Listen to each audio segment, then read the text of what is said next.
تواریخ کی دوسری کتاب اس کا 7واں باب 13ویں اور 14ویں۔ تواریخ کی دوسری کتاب 7واں باب 13ویں اور 14ویں۔ مقدس کلام میں یہ لکھا ہے، اگر میں آسمان کو بند کر دوں کہ بارش نہ ہو اور ٹڈیوں کو حکم دوں کہ ملک کو اجاڑ ڈالیں یا اپنے لوگوں کے درمیان وبا بھیجوں، تب اگر میرے لوگ جو میرے نام سے کہلاتے ہیں خاک سار بن کر دعا کریں اور میرے دیدار کے طالب ہوں اور اپنی بری راہوں سے پھریں، تو میں آسمان پر سے سن کر ان کا گناہ معاف کروں گا اور ان کے ملک کو بحال کروں گا۔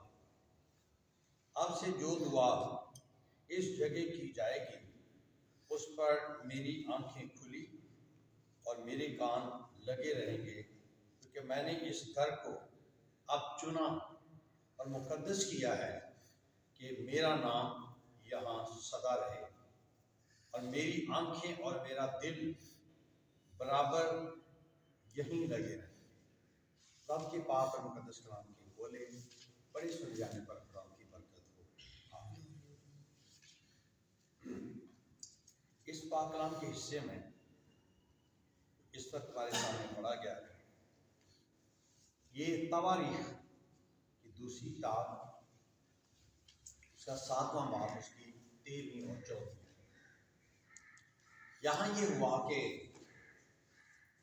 جو خواب، جو منصوبہ اور جو پروجیکٹ خدا کے بندے داؤد کا تھا کہ وہ خدا کا گھر بنائے، ایک اچھا منصوبہ تھا، ایک اچھا پلان تھا خدا کے گھر کے لیے، کیونکہ 40 سال تک خدا خیمہ اجتماع میں بنی اسرائیل سے ملاقات کرتا رہا، کلام کرتا رہا، اور یہ سمجھیے کہ 40 سال وہ ٹینٹ سروس تھی، خیمے میں عبادت کیا کرتے تھے۔ لیکن خدا کے بندے داؤد کے دل میں یہ بات آئی، کیوں نہ ہو کہ خدا ان کے لیے ایک گھر بنایا جائے جہاں لوگ خدا کی عبادت کر سکیں، اور اس نے ارمنا سے 600 مسقال میں ایک جگہ خریدی تاکہ وہ خدا کا گھر وہاں بنائے، اور اس نے اناؤنس کیا بنی اسرائیل کو کہ خدا کا گھر بنانے کے لیے سونا، چاندی، روپیہ، پیسہ، کپڑا، لکڑی، پتھر، بہت سی چیزیں چاہیے۔ جب اس نے خدا کے گھر کے لیے اناؤنس کیا تو لوگوں نے اتنے کھلے دل سے ہیکل کے لیے، خدا کے گھر کے لیے اتنا سامان دیا کہ بزرگ داؤد نے کہا کہ بس بہت ہو گیا، ابھی ضرورت نہیں، خدا کے گھر کے لیے بہت سامان۔ بائبل کہتی ہے کہ جب وہ خدا کا گھر بنانے لگے تو خدا نے اس کو منع کر دیا، اور نے اس سے کہا تو میرا گھر نہیں بنا سکتا کیونکہ تیرے ہاتھ خون آلودہ، تو جنگی مرد رہا ہے، تو نے لڑائیاں لڑی ہیں، تیرے سرب سے تیرا بیٹا ہوگا جو میرا گھر بنائے۔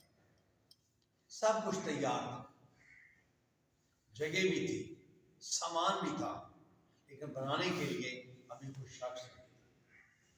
باتشبہ سے خدا نے جو دوسرا بیٹا داؤد کو دیا اس کا نام سلیمان رکھا، اس کا مطلب ہے سلامتی، شالوم، پیس، امن۔ اور سلیمان بادشاہ نے اپنے باپ کے پروجیکٹ کو مکمل کیا، اس نے اس ہیکل کو شروع کیا اور 7 سال میں اس نے اس ہیکل کو پورا کیا، تیار کیا۔ پھر ساتھ ہی ہیکل کے اس نے محل، شاہی محل بھی بنایا جو 13 سال میں بنا۔ اس کا مطلب یہ ہے کہ 20 سال سلیمان بادشاہ کو کنسٹرکشن میں لگا اور 40 سال اس نے ٹوٹل حکومت کی۔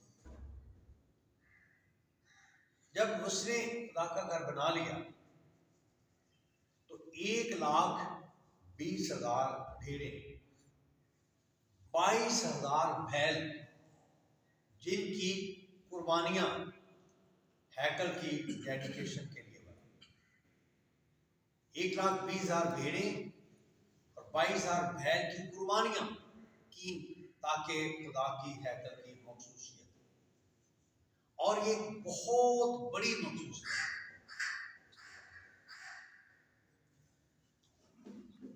یہ ایک بہت بڑی مخصوصیت ہے۔ اور جب اس نے خدا کا گھر بنا لیا تو اس وقت وہ دعا کرتا ہے، اور کیا دعا کرتا ہے؟ اے خدا، جو کوئی اس گھر میں دعا کرے تو اس کی دعا کو سن، اور جو کوئی تیرے گھر کا رخ کر کے بھی دعا کرے اس کی دعا سن لے۔ اور یہ بڑی ایک برکت کی بات ہے، ایک دعا کی بڑی گہرائی ہے، کیونکہ اسرائیل جب دنیا میں تتر بتر ہو گئے تو جب وہ دعا کرتے تھے تو وہ یروشلیم کی طرف منہ کر کے دعا کرتے تھے۔ دانیل کے بارے میں لکھا ہے کہ دن میں 3 مرتبہ گر کر وہ دعا کیا کرتا اپنی کوٹھی میں، جب وہ بابل کی سیری میں اسیروں کے ساتھ، تو اسی کوٹھی کا دروازہ بھی یروشلیم کی طرف تھا، کیونکہ ہیکل کا وہ مقام تھا، ہیکل کی وہ عزت تھی، ہیکل کی وہ برکت تھی جس میں سلیمان بادشاہ دعا کرتا کہ خدا اگر کوئی تیرے گھر کا رخ کر کے دعا کر لے تو اس کی دعا کو سن لے۔ پھر خدا کیا فرماتے ہیں؟ خدا سلیمان پر ظاہر ہوتے ہیں تو ان سے کہتے ہیں کہ میں نے تیری دعا سن لی، جو دعا تو نے کی ہے میں نے تیری دعا کو سن لیا ہے، میں نے اس جگہ کو چن لیا ہے تاکہ میرا نام یہاں رہے، اور میری آنکھیں اس جگہ لگے رہیں گی اور میرے کان بھی کھلے رہیں گے تاکہ جو کوئی دعا کرے میں اس کی دعا کو سن۔ لیکن ساتھ میں خدا نے یہ بھی فرمایا 13ویں آیت میں کہ اگر میں آسمان بند کر دوں کہ بارش نہ ہو، اور ٹڈیوں کو حکم دوں کہ ملک کو اجاڑ ڈالیں اور اپنے لوگوں کے درمیان وبا بھیجیں۔ اب یہ 3 چیزیں یہاں پر ہیں۔ پہلی چیز کیا ہے کہ اگر میں آسمان کو بند کر دوں کہ بارش نہ ہو، یہ کیوں؟ اس لیے کہ جب بنی اسرائیل گناہ کرتے تھے تو خدا ان کے لیے ایک سزا کے طور پر بارش کو بند کر دیتا، اور بارش کا بند ہو جانا اس بات کی علامت ہے کہ خوراک نہیں ہوگی۔ خوراک نہ ہونا اس بات کی علامت ہے کہ قحط ہوگا، اور قحط اس بات کی علامت ہے کہ لوگ بھوکے مر جائیں گے۔ اور بائبل مقدس یہ بتاتی ہے کہ خدا فرماتے ہیں کہ اگر میں آسمان کو بند کر دوں کہ بارش نہ ہو، اور ٹڈیوں کو حکم دوں کہ ملک کو اجاڑ ڈالیں، یہ بھی ایک سزا ہے۔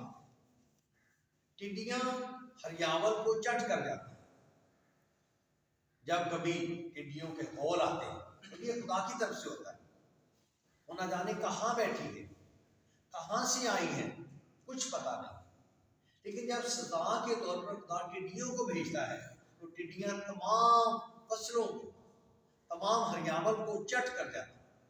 اور خدا فرماتے ہیں کہ اگر میں ٹڈیوں کو حکم دوں کہ ملک کو اجاڑ ڈالیں اور تمہارے درمیان وبا بھیجوں، وبا بھی ایک سزا ہے، اور یہ بھی گناہوں کی وجہ سے۔ اگر میں وبا بھیجوں تاکہ لوگ مر جائیں، لیکن وہاں پر خدا یہ بھی فرماتے ہیں تب اگر میرے لوگ، اگر میں 3 سزائیں تمہارے لیے بھیجوں تمہارے گناہوں کی وجہ سے، اور آگے 14ویں آیت میں خدا فرماتے ہیں شرط یہ ہے میں کیا کروں گا، تب اگر میرے لوگ جو میرے نام سے کہلاتے ہیں، تم اسرائیل جو میرے لوگ ہو اور میرے نام سے کہلاتے ہو، تب اگر میرے لوگ جو میرے نام سے کہلاتے ہیں خاک سار بن کر دعا کریں۔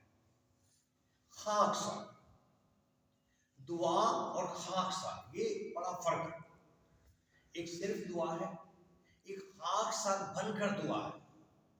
خاک سار کا مطلب ہے کہ حلیم ہو جانا، چھوٹا ہو جانا، اپنی حیثیت کو گنوا دینا، اپنی شہرت اور عزت کو خاک کے برابر بھی نہ سمجھنا، اتنا حلیم بنا دینا، اتنا چھوٹا بنا دینا۔ تب اگر میرے لوگ جو میرے نام سے کہلاتے ہیں خاک سار بن کر دعا کریں اور میرے دیدار کے طالب ہو، میرا جلال دیکھنا چاہیں، مجھ سے ملنا چاہیں، میرے چہرے کے طالب ہو، مجھے دیکھنا چاہیں، اور خدا کو دیکھنا، خدا کی حضوری. جب خدا کے حضور میں ہم جاتے ہیں تو وہ خدا کی حضوری ہوتی ہے، وہ خدا کا دیدار ہوتا ہے. خدا کسی کو نظر نہیں آتا. خدا اتنا پاک ہے، خدا اتنا مقدس ہے، وہ اتنا جلالی ہے کہ انسان اس کو دیکھ کر زندہ ہی نہیں رہ سکتا. اس لیے جب ہم خدا کے حضور میں جاتے ہیں تو یہ خدا کو ہم دیکھتے ہیں ایمان کے ساتھ، اور یہ اس کا دیدار ہے. دعا کے ذریعے، رفاقت کے ذریعے ہم خدا کا دیدار حاصل کرتے ہیں. وہ میرے دیدار کے طالب ہوں، اور پھر اپنے گناہ کا اقرار کریں. جو ان کی زندگی میں بدی اور گناہ کی وجہ سے یہ سزائیں میں بھیجوں، اگر وہ ان کا اقرار کریں، توبہ کریں، معافی مانگیں، واپس آئیں.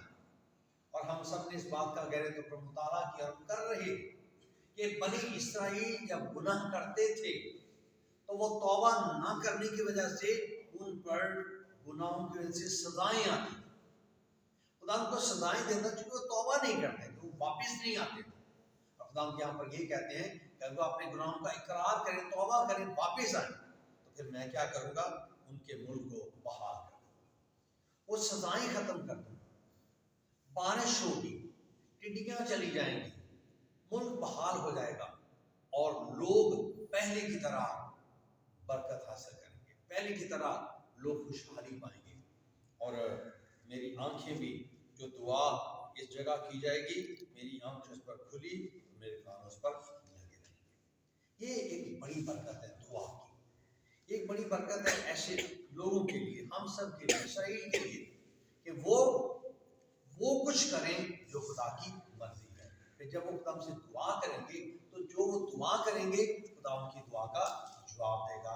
جب خدا دعا کا جواب دیتا ہے تو یہ ہمارے لیے بڑی برکت کی بات ہوتی ہے. تو آج ہم نے یہ سیکھا کہ خدا کے حضور میں خاکسار بن کر دعا کرنے سے، خدا کے دیدار کے طالب ہونے سے، اپنے گناہ کا اقرار کرنے سے زندگی میں شادمانی اور بحالی آتی ہے، برکتیں آتی ہیں، دروازے کھلتے ہیں، آسمان کھلتے ہیں، برکتیں آتی ہیں، اور ان برکتوں کو ہم ریسیو کرتے ہیں، ان برکتوں کو ہم حاصل کر کے بحال ہوتے ہیں، شکر گزاری کرتے ہیں. تو خدا ہم سب کو توفیق دے کہ ہم ایسی دعا کریں جس میں خاکسار بنیں، اس کے نام کو عزت و جلال ملے، اور جو کچھ ہم خدا سے مانگے وہ خدا ہمیں عطا کرے. خدا کے کلام پر